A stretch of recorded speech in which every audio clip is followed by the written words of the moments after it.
प्यारे साथियों, मेरे चैनल बालाजी महाकाल में आपका स्वागत है। साथियों, अगर आप हमारे चैनल पर नए हैं तो कृपया सब्सक्राइब करें ताकि आने वाली वीडियो का अपडेट आपको सबसे पहले मिल सके। साथियों, अगर कहानी आपको अच्छी लग रही है तो लाइक करें और शेयर करें, जिससे हमारा मनोबल बढ़ता है। अध्याय 496 पागल मैसेजिंग। हाहा तलवार पूर्वज की गुफा हवेली। मिथिलेश बिना किसी संशय के पागलपन से हंसा। बिपिन डर गया। पूर्वजों की भूमि में उसने विजय से तीसरे परीक्षण के बारे में पूछा, लेकिन विजय ने सिर्फ इतना कहा कि वह केवल ये जानती थी कि यह एक बड़े रहस्य से संबंधित था। अब उसे एहसास हुआ कि तलवार पूर्वज की मृत्यु का कारण बड़ा रहस्य था।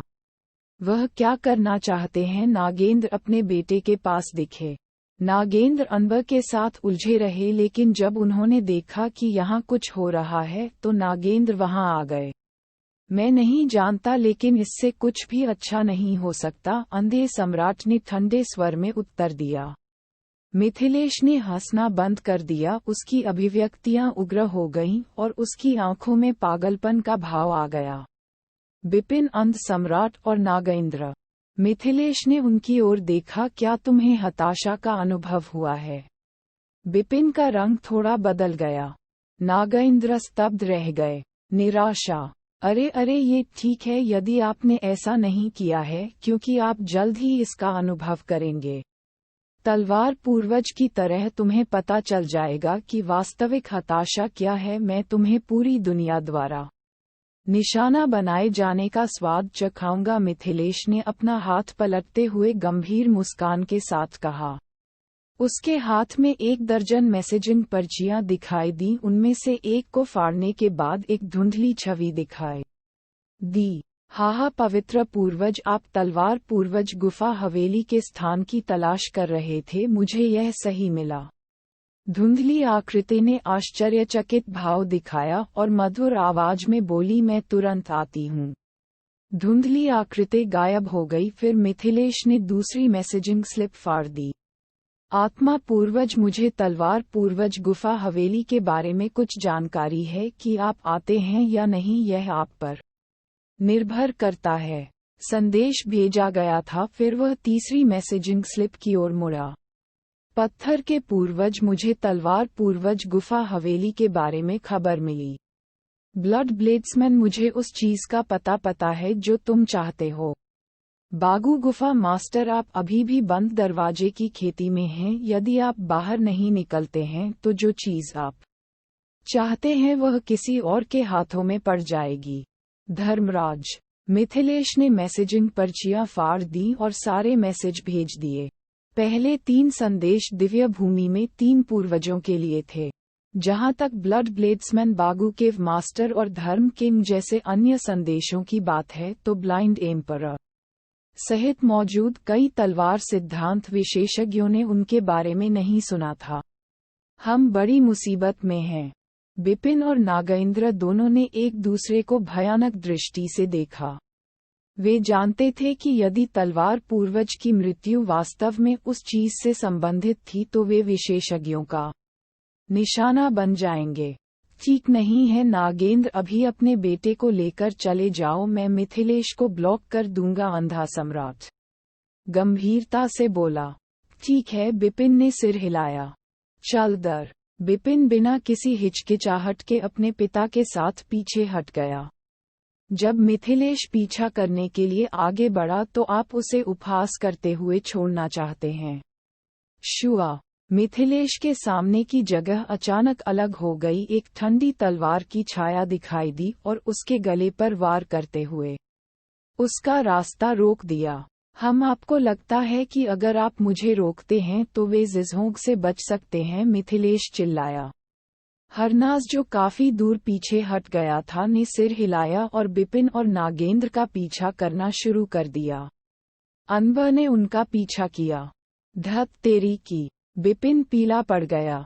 दोनों माकीज उससे कमजोर थे, हालांकि वे अपने लक्ष्यों को हासिल करने में असमर्थ थे। हरनाज चतुर था, क्योंकि उसने केवल अपने लक्ष्यों का पीछा करने के लिए उनसे लड़ने की योजना नहीं बनाई थी।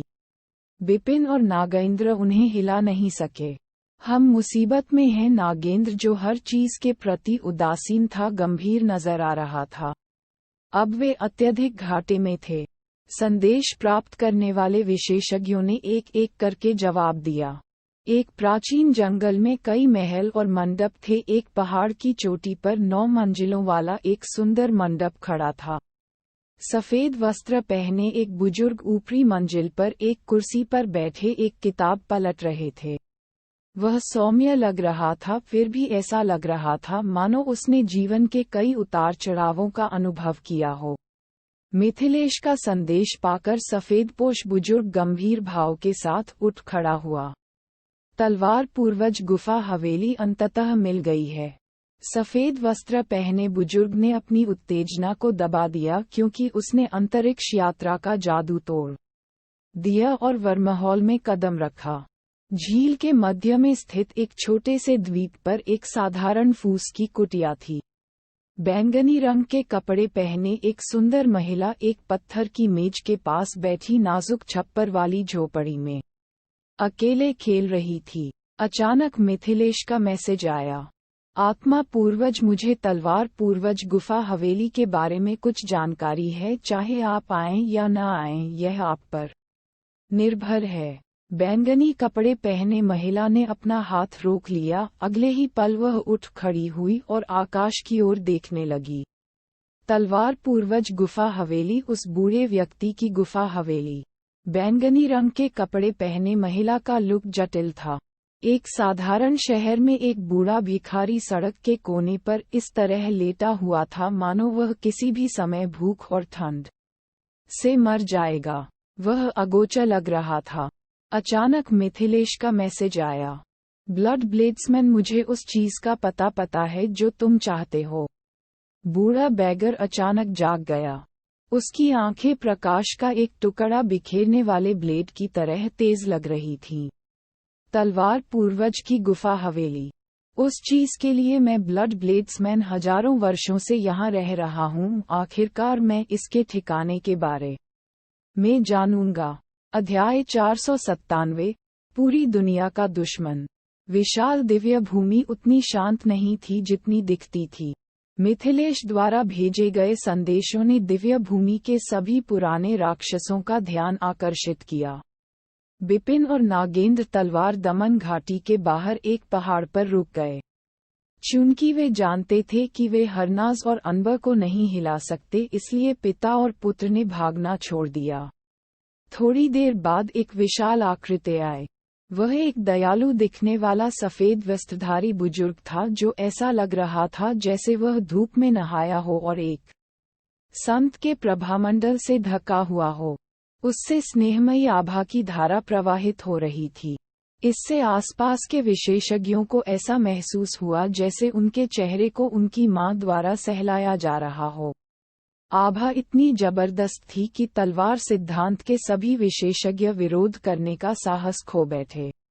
यह आदमी, यद्यपि अंधा सम्राट अंधा था, फिर भी उसने अपने दिमाग का उपयोग करके बुजुर्ग को पहचान लिया। पवित्र पूर्वज, अंधा सम्राट मैदान से बाहर। बिपिन और नागेंद्र हैरान रह गए। पवित्र पूर्वज, आप बहुत तेज हैं, एक ठंडी आवाज सुनाई दी। पास के इलाके में बैंगनी रंग के कपड़े पहने एक महिला दिखाई दी।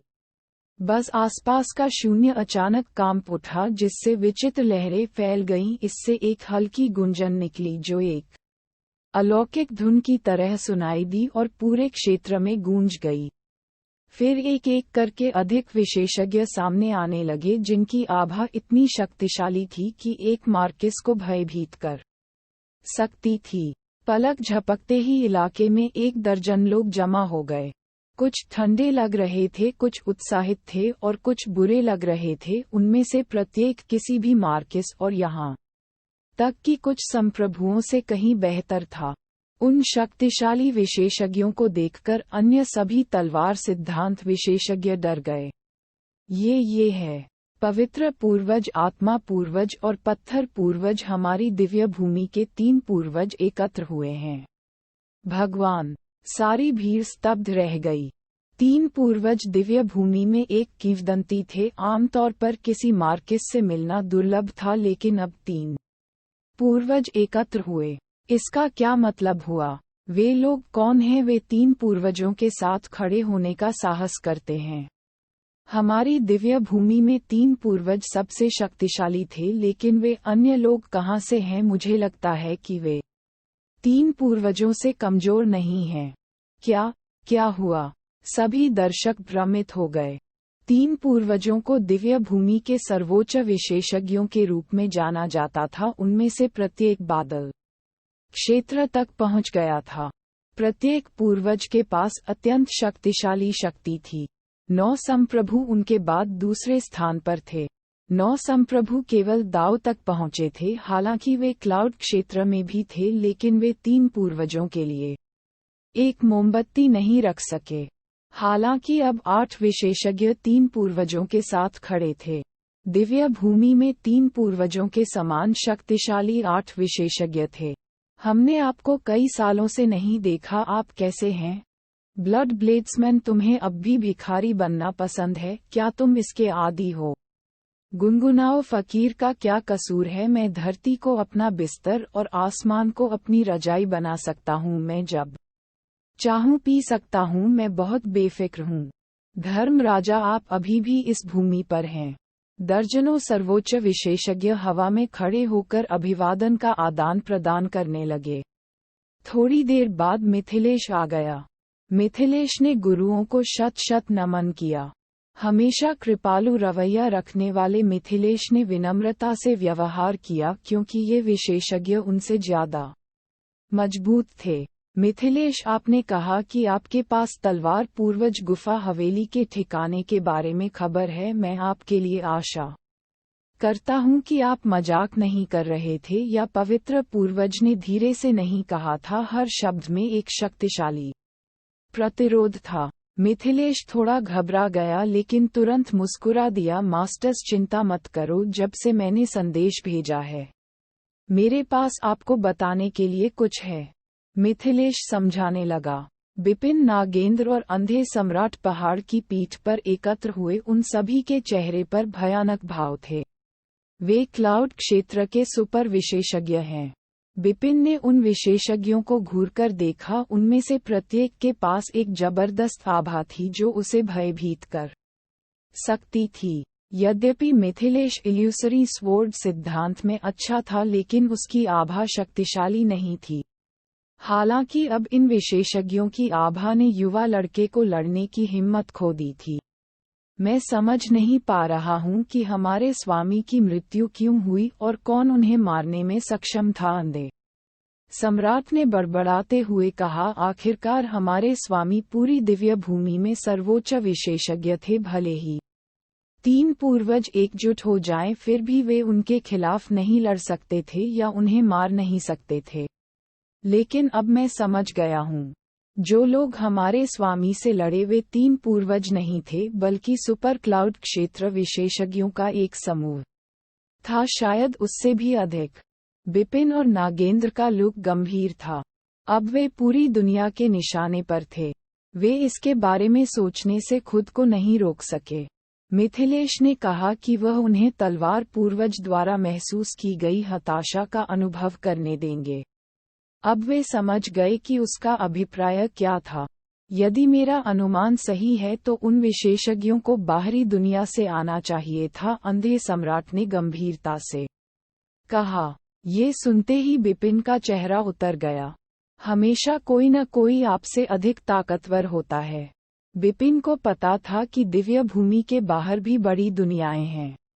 आखिरकार वह रश्मि से कई बार मिल चुका था। हालांकि वह अपनी ताकत कम ही दिखाती थी, लेकिन दिवाकर ने जो कहा था उससे बिपिन कुछ चीजों का अनुमान लगा सकता था। दिवाकर ने कहा कि वह पूर्व के तांग से सम्राट जॉय की कमान के तहत 7वें युद्ध देवता थे। इससे साबित हो गया था कि रश्मि और दिवाकर बाहरी दुनिया से आए थे। अध्याय 498 मजाक बनना। क्षेत्र के ऊपर तैरती हुई ओजस्वी आभा वाली 1 दर्जन विशाल आकृतियां खड़ी थीं।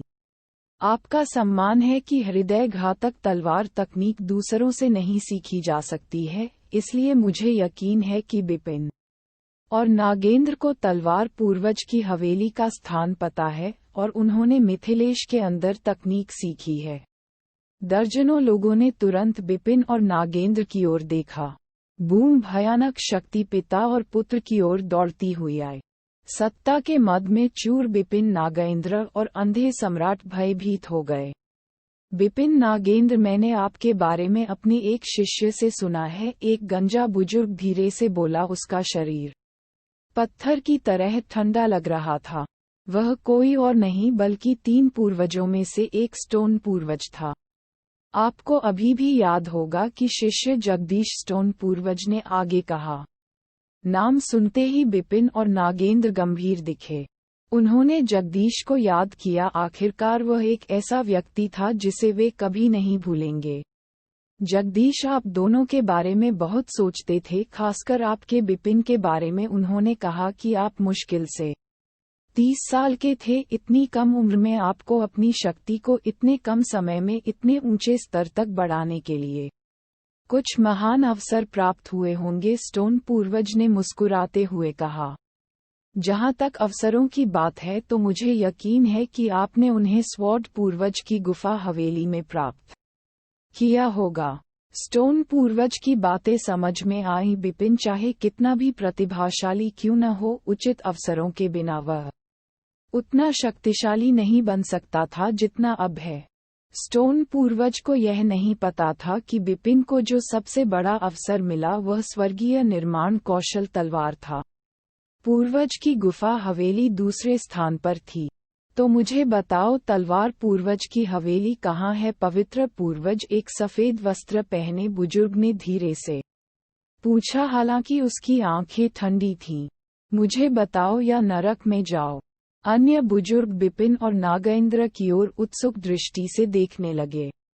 वे कीमत की परवाह किए बिना तलवार पूर्वज का खजाना पाने के लिए बेताब थे।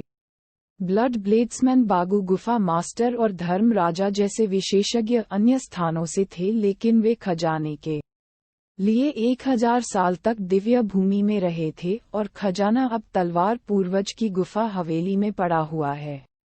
बिपिन, नागेंद्र और अंधे सम्राट ने बड़ों की उत्सुकता को महसूस किया। नागेंद्र, अंधे सम्राट ने अपनी अंधी आंखें नागेंद्र की ओर घुमाईं और कहा कि हम उन्हें गुरु की हवेली का स्थान नहीं बता सकते, भले ही हमें यहीं मरना पड़े। मैं समझता हूँ, नागेंद्र ने गंभीरता से सिर हिलाया। पिता सम्राट, मेरे पास एक तुरुप का पत्ता है जो हमें इस बार जीवित रहने में मदद कर सकता है, बिपिन ने आवाज लगाए। ओह! नागेंद्र बिपिन की ओर मुखातिब हुए। बिपिन गंभीर दिख रहे थे। उनका तुरुप का पत्ता जेड स्लिप थी जो रश्मि ने उन्हें दी थी। रश्मि ने उससे कहा था कि जब वह जेड स्लिप को तोड़ देगा तो वह उसकी मदद करने आएगी। इस वक्त बिपिन ऐसी स्थिति में था जहां वह अकेले मुसीबत से बाहर नहीं निकल सकता था और रश्मि ही उसकी एकमात्र उम्मीद थी। बिपिन ने बिना झिझके पर्ची निकाली और कसकर पकड़ ली। रश्मि, अगर तुम हमें बचा सको तो इस बार मैं तुम्हें बदला दूंगा, भले ही कीमत 10 गुना अधिक हो। बिपिन धीमी आवाज में चिल्लाया और पर्ची तोड़ दी। तुरंत आसपास का स्थान तरंगित हो गया। बिपिन ने आशा भरी दृष्टि से उसकी ओर देखा। बड़ों ने बिपिन की हरकत देखी, लेकिन उन्होंने इसे गंभीरता से नहीं लिया।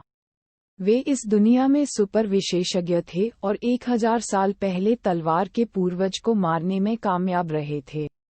इसलिए उन्हें एक छोटे लड़के के तुरुप के पत्ते की परवाह नहीं थी। क्या बिपिन की अभिव्यक्ति अचानक काली पड़ गई? ऐसा कैसे हो सकता है? बिपिन को आश्चर्य हुआ कि कुछ नहीं हुआ। उसने पर्ची को कुचल दिया था और लहर उठ गई थी, लेकिन उसके बाद कुछ नहीं हुआ। रश्मि नहीं आए। क्या हो रहा है? नागेंद्र ने बिपिन की ओर देखा। मुझे नहीं पता कि बिपिन के चेहरे पर चिंता की आग जल उठी थी। जेड स्लिप को कुचलने के बाद केवल एक छोटी सी प्रतिक्रिया हुई और कोई भी सामने नहीं आया। इस समय उसकी हरकतें एक मजाक की तरह लग रही थीं। हाहा, क्या बेवकूफ है, मिथिलेश हंसा। सभी विशेषज्ञों ने बिपिन पर व्यंग्य किया। वह क्या कर रहा है? क्या वह उस पर्ची को कुचलते समय किसी से मदद मांग रहा था लेकिन कोई नहीं आया? क्या वह खुद को धोखा देने की कोशिश कर रहा है? शायद ये सच है कि वह मदद मांग रहा था लेकिन पर्ची के मालिक ने कोई जवाब नहीं दिया। मालिक को 3 पूर्वजों और बड़ों का सामना करने से डर लग रहा होगा।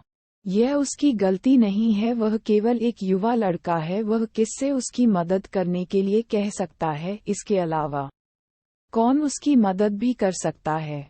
बहुत सी दया की आंखें बिपिन पर टिक गईं। हम्फ! अचानक एक खर्राटे की आवाज गूंजी और सभी को शांत कर दिया। यह आवाज एक नंगे पैर अधेड़ उम्र के व्यक्ति की थी जो सुपर विशेषज्ञों में से एक था। उस व्यक्ति की आभा बहुत अधिक थी जिससे पता चलता था कि वह एक बुरे स्वभाव वाला व्यक्ति था। उस व्यक्ति को बागू गुफा मास्टर कहा जाता था। बेटा, ऐसा लगता है कि जिससे तुम मदद मांग रहे हो वह काया है।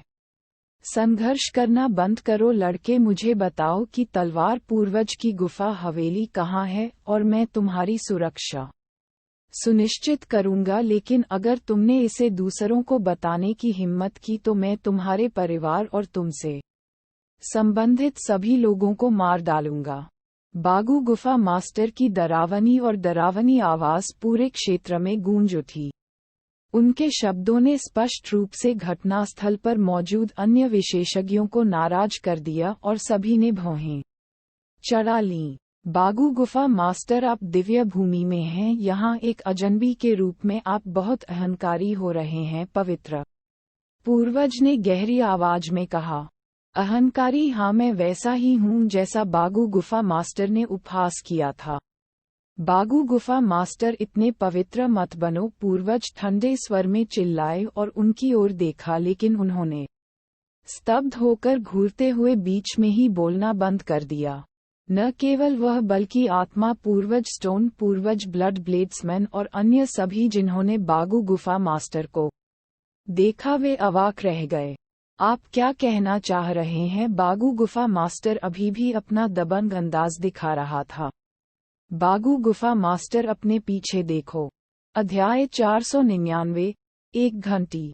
आपके पीछे बागू गुफा मास्टर, पवित्र पूर्वज की आवाज ने उसके आतंक को प्रकट किया। मेरे पीछे बागू गुफा मास्टर भ्रमित था, फिर भी उसी समय उसने महसूस किया कि कोई उसके पीछे हल्के से सांस ले रहा है। वह व्यक्ति सीधे उसके पीछे था और वह बता सकता था कि वे उससे आधे मीटर की दूरी पर थे। यह व्यक्ति कब आया? बागू गुफा मास्टर का दिल अनियमित रूप से धड़कने लगा। वह क्लाउड क्षेत्र के ऊपर एक सर्वोच्च विशेषज्ञ था। युद्ध की ताकत के मामले में उसे विश्वास था कि वह वर्तमान में यहाँ विशेषज्ञों के बीच शीर्ष 2 में रैंक कर सकता है और स्वॉर्ड पूर्वज की तुलना में थोड़ा कमजोर था। इसलिए उसे विश्वास ही नहीं हो रहा था कि कोई पीछे से उसके पास आया और बिना ध्यान दिए इतने करीब आ गया। ये कैसे संभव है? बागू गुफा मास्टर भयभीत था। जैसे कि 3 पूर्वज रक्त ब्लेड्समैन और धर्मराजा थे। वे सभी बागू गुफा मास्टर के पीछे खड़े व्यक्ति को गौर से देख रहे थे। नवागंतुक एक दुबला पतला बुजुर्ग था जिसकी आंखें ठंडी और अजीब थीं। बुजुर्ग के चेहरे पर एक अर्थपूर्ण मुस्कान थी और उसकी आंखों में एक भूतिया रोशनी चमक रही थी। बुजुर्ग दिवाकर बिपिन बुजुर्ग को देखकर आश्चर्यचकित रह गए। वह पहले पपेट मास्टर की गुफा हवेली में बुजुर्ग से मिला था। पूर्व के तांग से सम्राट जॉय की कमान में दिवाकर 7वें युद्ध के देवता थे। 1000 वर्ष पूर्व ही देवभूमि में उसकी पहचान एक महान राक्षस के रूप में हो चुकी थी। बूढ़े आदमी, तुम इतने कमजोर हो फिर भी इतने अहंकारी हो, दिवाकर धीरे से बोला और उसकी आवाज ठंडी थी। अगले ही पल उसका हाथ बागू गुफा मास्टर के कंधे की ओर बढ़ गया। हाथ धीरे धीरे चला लेकिन उसके पीछे एक अजीब शक्ति थी। बागू गुफा मास्टर का चेहरा लाल हो गया और उनके चेहरे से ठंडा पसीना बहने लगा। उन्होंने दिवाकर का हाथ पकड़ने की बहुत कोशिश की लेकिन तुरंत पता चला कि वह किसी अज्ञात शक्ति के कारण अपनी जगह पर जमे हुए हैं। आखिरकार हाथ बागू गुफा मास्टर के कंधे पर पड़ा। यह एक आकस्मिक थपथपाहट की तरह लग रहा था, लेकिन बागू गुफा मास्टर को ऐसा महसूस हुआ मानो उनकी आत्मा उनके शरीर से बाहर निकल गई हो। वह अचंभे में था और संघर्ष करने में असमर्थ था। उसे होश में आने में थोड़ा समय लगा, लेकिन वह तुरंत इतना डर गया कि उसे ठंड लग गई और वह हौंफने से खुद को नहीं रोक सका। ये बहुत भयानक था। वास्तव में थपथपाहट ने उसे चोट नहीं पहुंचाई, लेकिन इससे उसे दिवाकर की दुर्जेय शक्ति का पता चला। वह तुरंत समझ गया कि दिवाकर उसे चींटी को कुचलने जितनी आसानी से मार सकता है। वरिष्ठ बागू गुफा मास्टर ने आखिरकार बात की, और जिस तरह से उन्होंने बुजुर्ग को संबोधित किया उसने आसपास के सभी विशेषज्ञों को आश्चर्यचकित कर दिया। वरिष्ठ दिवाकर ने व्यंग्यात्मक ढंग से मुस्कुराया, अभी अभी आप इतने अहंकारी थे, और कहा कि लड़के ने एक काया से मदद मांगी थी ना। क्षमा करें। बागू गुफा मास्टर ने अपना सिर हिला दिया। डरो मत, आखिरकार वह मैं नहीं था जिससे उसने मदद मांगी थी। दिवाकर मुस्कुराया। बागू गुफा मास्टर को राहत मिली, लेकिन तुरंत ही उन्होंने दिवाकर को ये कहते हुए सुना, वास्तव में उन्होंने मेरे युवा मास्टर से मदद मांगी। बागू गुफा मास्टर की आंखें सदमे से चौड़ी हो गईं। उनका मानना था कि दिवाकर के युवा गुरु को दिवाकर से अधिक शक्तिशाली और भयानक होना चाहिए था, लेकिन उन्होंने ऐसे व्यक्ति को काया कहा। बूढ़े आदमी, आपने ये भी कहा था कि यदि लड़का आपको तलवार पूर्वज की गुफा हवेली का स्थान नहीं बताएगा तो आप उसे और उससे संबंधित किसी भी व्यक्ति को मार डालेंगे, इसलिए आप मुझे और मेरे युवा गुरु को मारने जा रहे हैं। मैं उसका परिचित हूँ और मेरा युवा हूँ मास्टर उनके मित्र हैं। दिवाकर की आवाज ठंडी हो गई। बागू गुफा मास्टर ने जोर से निगल लिया और उसका दिल डर से कांप रहा था। उसे उन शब्दों को कहने का इतना पछतावा हुआ कि वह खुद को पीटना चाहता था। मैं पहले इतना गुस्सैल था कि तुम्हें मारने में भी नहीं हिचकिचाता था, दिवाकर ने आगे कहा, लेकिन तुम भाग्यशाली हो क्योंकि मेरे गुरु ने मुझसे कहा है कि 1000 साल तक किसी को मत मारो। इसलिए इस बार मैं तुम्हारी जान बख्श दूंगा, लेकिन सजा भी होगी। ये कहते हुए दिवाकर ने बागू गुफा मास्टर पर हथेली से प्रहार किया, इससे पहले कि मास्टर प्रतिक्रिया कर पाते। बागू गुफा मास्टर संघर्ष करने में असमर्थ था और वह केवल देख सकता था जब हाथ उसके सिर पर आया, जिस बिंदु पर उसे महसूस हुआ कि एक अजीब शक्ति उसके शरीर में प्रवेश कर रही है। हर कोई भयभीत हो गया और स्वामी का शरीर स्पष्ट रूप से सिकुड़ने लगा। एक पल में उनका शरीर एक बच्चे जितना छोटा हो गया, लेकिन परिवर्तन यहीं नहीं रुका। आखिरकार सबकी नजरों के सामने बागू गुफा मास्टर एक इंसान से एक घंटी में बदल गया। हाँ, एक घंटी। दिवाकर ने अपने हाथ में घंटी पकड़ रखी थी और वह उस दिशा में हाथ हिला रहा था जो खाली लग रही थी। अचानक एक हरी काली आकृति उसकी ओर दौड़ती हुई आई। यह आकृति 3 मीटर से अधिक लंबा एक विशाल आत्मिक जानवर था, जिसके पूरे शरीर पर हरे काले रंग की परतें थीं। जानवर का सिर ड्रैगन जैसा था, लेकिन उसके शरीर का आकार शेर जैसा था, सिवाय इसके कि उसके 6 पैर थे। वह कैसा आत्मिक जानवर है! उस जानवर को देखकर वे जानकार सुपर विशेषज्ञ भी भ्रमित हुए बिना नहीं रह सके। उन्होंने ऐसा जानवर पहले कभी नहीं देखा था और वे बता सकते थे कि यह बेहद शक्तिशाली था। मैं इस जानवर से दबाव महसूस करता हूँ। मैं प्राचीन दुनिया और 1 दर्जन समतल दुनियाओं में कितना भयानक जानवर रहा हूँ, लेकिन मैंने ऐसा अजीब जानवर कभी नहीं देखा। महत्वपूर्ण बात यह है कि इसका स्वामी अधिक शक्तिशाली होता है। 3 पूर्वज रक्त ब्लेड्समैन धर्मराजा और अन्य सभी दिवाकर को भयभीत होकर देखने लगे। उनकी नज़र में दिवाकर ही असली राक्षस था, क्योंकि उसने इंसान को घंटी बना दिया था। ऐसा कोई रास्ता नहीं है कि दिवाकर प्राचीन विश्व से हो। शायद वह वहीं से आया हो। हाँ, उसके पास होना चाहिए। उन विशेषज्ञों ने दिवाकर की पृष्ठभूमि के बारे में अनुमान लगाया था जिससे उनका डर और बढ़ गया।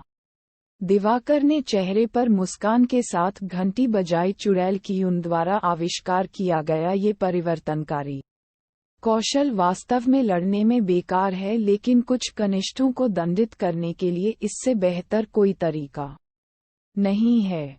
इतना कहकर दिवाकर ने उस जानवर के गले में घंटी बांध दी। अध्याय 500 वापसी न करने का मार्ग। ये घंटी ले लो और इसके साथ थोड़ा खेलो, जब तुम ऊब जाओ तो तुम इसे फेंक सकते हो, दिवाकर ने जानवर से कहा। मुंह उस आत्मिक जानवर ने हल्की सी आवाज निकाली, मानो वह अपने मालिक को जवाब दे रहा हो। सभी के चेहरों पर भय की आंखों को नजरअंदाज करते हुए दिवाकर बिपिन के पास चला गया। वरिष्ठ दिवाकर, बिपिन ने उन्हें प्रणाम किया। मैं आपको वरिष्ठ नागेंद्र और अंधे सम्राट को भी नमन करता हूँ। वे अन्य विशेषज्ञों की तरह ही दिवाकर की शक्ति से प्रभावित थे। लड़के, तुम यहाँ दिव्य भूमि के लगभग सभी बुजुर्गों को आकर्षित करने में काफी सक्षम हो, दिवाकर ने बिपिन को दिलचस्पी से देखा। बिपिन ने जबरदस्ती कड़वी मुस्कान बिखेरी और जवाब दिया, सीनियर कृपया मुझे मत छेड़ो, अगर आप नहीं होते तो हम टुकड़े टुकड़े हो गए होते। मुझे धन्यवाद मत दो, मैं अपनी इच्छा से यहाँ नहीं आया हूँ, मैं सिर्फ अपने युवा गुरु के आदेश का पालन कर रहा हूँ, दिवाकर ने समझाया। रश्मि के आदेश पर बिपिन की भौहें तन गईं। युवा मास्टर ने कुछ समय पहले घर छोड़ दिया था। जाने से पहले उन्होंने मुझसे कहा था कि मैं तुम्हारा ख्याल रखूंगी और जब तुम खतरे में हो तो तुम्हारी मदद करूंगी, दिवाकर ने चेहरे पर एक अजीब भाव के साथ बिपिन पर एक नजर डाली। युवा मास्टर अलग थलग रहता है और उसके कोई दोस्त नहीं है। मुझे नहीं पता कि आप उसका ध्यान आकर्षित करने के लिए कैसे भाग्यशाली थे। बिपिन उन शब्दों को सुनकर निःशब्द हो गया, लेकिन आखिरकार उसे समझ आ गया कि जब उसने जैद स्लिप को कुचला तो उसे रश्मि से कोई प्रतिक्रिया क्यों नहीं मिली। वह दूसरी दुनिया में चली गई थी। वैसे युवा मास्टर ने मुझसे कहा था कि मैं तुम्हें केवल एक बार बचाऊंगा, जिसका मतलब है कि अगली बार जब तुम खतरे में पड़ोगे तो तुम्हें मुझसे कोई मदद नहीं मिलेगी। दिवाकर ने मुस्कुराते हुए बिपिन को देखा और जारी रखा, और इससे भी अधिक, मैं तुम्हें केवल बचा सकता हूँ और तुम्हें सुरक्षित स्थान पर ले जा सकता हूँ। जहाँ तक आपके शत्रुओं की बात है तो आपको किसी दिन उनसे स्वयं ही निपटना होगा, समझा। बिपिन ने सिर हिलाया। दिवाकर सभी विशेषज्ञों को मौके पर ही मार सकता था, लेकिन जाहिर तौर पर वह ऐसा नहीं करेगा, और बिपिन ने कभी भी उससे ऐसा करने की उम्मीद नहीं की थी। अपनी जान बचाने के लिए वह दिवाकर का बहुत आभारी था। इससे कोई फर्क नहीं पड़ता कि मैं अभी भी अपने जीवन का श्रेय रश्मि को देता हूँ और किसी दिन मुझे उसका बदला चुकाना ही होगा, बिपिन ने सोचा। अच्छा बेटा, तुम अब दिव्य भूमि में नहीं रह सकते, इसलिए मैं तुम्हें यहाँ से ले जाऊंगा, दिवाकर ने कहा। बिपिन की अभिव्यक्ति बदल गई। वह अच्छी तरह से जानता था कि इतने सारे सुपर विशेषज्ञ उससे तलवार पूर्वज की गुफा हवेली का स्थान जानना चाहते हैं, इसलिए वह दिव्य भूमि में रहने के लिए मृत्यु की मांग करेगा, लेकिन वह अपने पिता की सुरक्षा के बारे में चिंतित था। वरिष्ठ दिवाकर ने आखिरकार मेरे पिता और वरिष्ठ अंधे सम्राट बिपिन से पूछा। आपके पिता, दिवाकर ने नागेंद्र की ओर देखा और अपनी आवाज धीमी कर ली। नागेंद्र, अपनी शक्ति को बढ़ाने के लिए आप ऐसे मार्ग पर चल पड़े हैं जहां से वापसी संभव नहीं है, यह आपका बहुत साहस है।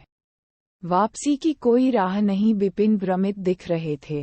नागेंद्र चुपचाप खड़े रहे और एक क्षण बाद उन्होंने बिपिन शुंग से कहा, वरिष्ठ दिवाकर के साथ जाओ, मेरा अपना रास्ता है। पिता, बिपिन ने भौहें चढ़ा लीं।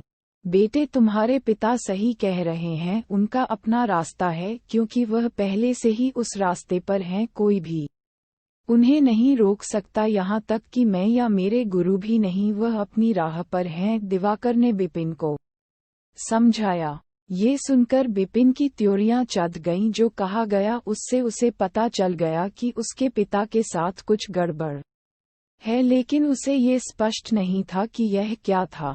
पिता ने अपनी शक्ति को बेहतर बनाने के लिए बिना वापसी के रास्ते पर कदम रखा है। कोई भी उनका मन नहीं बदल सकता या उन्हें रोक नहीं सकता। मैंने दिव्य भूमि में लंबे समय तक रहने की योजना बनाई थी, लेकिन ऐसा लगता है कि मुझे अभी जाना होगा। नागेंद्र बुदबुदाया और एक लाल टोकन निकाला। टोकन असामान्य लग रहा था, हालांकि अपनी ताकत का उपयोग करके नागेंद्र ने इसे तोड़ दिया। अवहौला एक जबरदस्त ऊर्जा टोकन से बाहर निकली और एक लाल दरवाजे को प्रकट करते हुए शून्य को खोल दिया। दरवाजे के अंदर का हिस्सा पूरी तरह से लाल था, मानो यह नरक की ओर ले जा रहा हो। दिलचस्प बात यह है कि अतीत में मैंने भी उस दरवाजे में प्रवेश करने की हिम्मत नहीं की थी। दरवाजा देखकर दिवाकर की सांसें अटक गईं। पिताजी, यहाँ क्या हो रहा है? बिपिन ने उत्सुकता से पूछा। मेरे पास कोई विकल्प नहीं है बेटा, नागेंद्र गंभीर लग रहा था, क्योंकि उसकी नजरें बिपिन पर टिकी थीं। ये सच है कि इस रास्ते पर पीछे मुड़ना संभव नहीं है, लेकिन मानवेंद्र को फिर से देखने का मौका पाने के लिए मुझे ऐसा करना होगा। माँ बिपिन को अपनी माँ का नाम सुनकर काफी आश्चर्य हुआ और बस इतना ही कहा कि क्या माँ को जगदीश ने नहीं छीन लिया है? जगदीश? अरे नहीं, जगदीश उसे नियंत्रित नहीं कर सका। वह कोई आम महिला नहीं है, वह इस दुनिया को छोड़ चुकी है और यही एकमात्र रास्ता है जो मुझे उसके पास ले जा सकता है। मुझे ये रास्ता अपनाना ही है, चाहे ये कितना भी खतरनाक क्यों न हो। भले ही पीछे मुड़कर न देखना पड़े। जब तक मैं उसे दोबारा देख सकता हूँ, मुझे परवाह नहीं है कि मुझे शैतान बनना पड़े या भूत। नागेंद्र की आवाज ठंडी लेकिन सुरीली थी और उसकी आंखों में दृढ़ता थी। बिपिन उसकी बातों से प्रभावित हो गया। नागेंद्र के मुंह पर मुस्कान थी और उसने बिपिन पर एक नजर डाली, फिर वह बिना पीछे देखे दरवाजे में घुस गया। जैसे ही नागेंद्र ने दरवाजा पार किया, दरवाजा धीरे धीरे हवा में गायब हो गया। एक और आदमी जो गहरे प्रेम में पड़ गया था। दिवाकर ने अपना सिर हिलाया। बिपिन को खोया हुआ महसूस हुआ। काफी देर बाद ही उसने खुद को शांत करने के लिए गहरी सांस ली। हर किसी का अपना रास्ता है। चूंकि पिताजी इतने दृढ़ थे कि उन्हें ये काम स्वयं ही करना होगा। शायद किसी दिन जब मैं और अधिक शक्तिशाली हो जाऊंगा तो मैं उसकी मदद कर सकूंगा। फिलहाल मैं बहुत कमजोर हूँ। बिपिन ने अपनी मुठियां भींच लीं, क्योंकि उसकी आंखों में सत्ता की चाहत जल रही थी। नागेंद्र चला गया है तो अब तुम्हारी बारी है। दिवाकर ने अंधे सम्राट की ओर देखा और बर्फीली आवाज में कहा, अंधे सम्राट, तुम अच्छी तरह से जानते हो कि अगर मैं तुम्हें बचा भी लूं तो इससे कुछ नहीं बदलेगा, है ना? ये सुनते ही बिपिन के चेहरे के भाव बदल गए। दिवाकर की बातों का क्या मतलब है? अंधा सम्राट फूट फूट कर मुस्कुराया। वरिष्ठ, मुझे पता है कि मैं मौत के दरवाजे पर हूँ, लेकिन मरने से पहले मुझे अपना मिशन पूरा करना है, इसलिए मुझे उम्मीद है कि आप मेरी इच्छा पूरी कर सकते हैं। बोलो, दिवाकर ने उत्तर दिया। मैं अपने स्वामी से बदला लेना चाहता हूँ। अंधे सम्राट ने ठंडे और निर्णायक स्वर में एक एक शब्द बोला। सब्सक्राइब कर लीजिए, छोटे थोड़ी ना हो जाएंगे।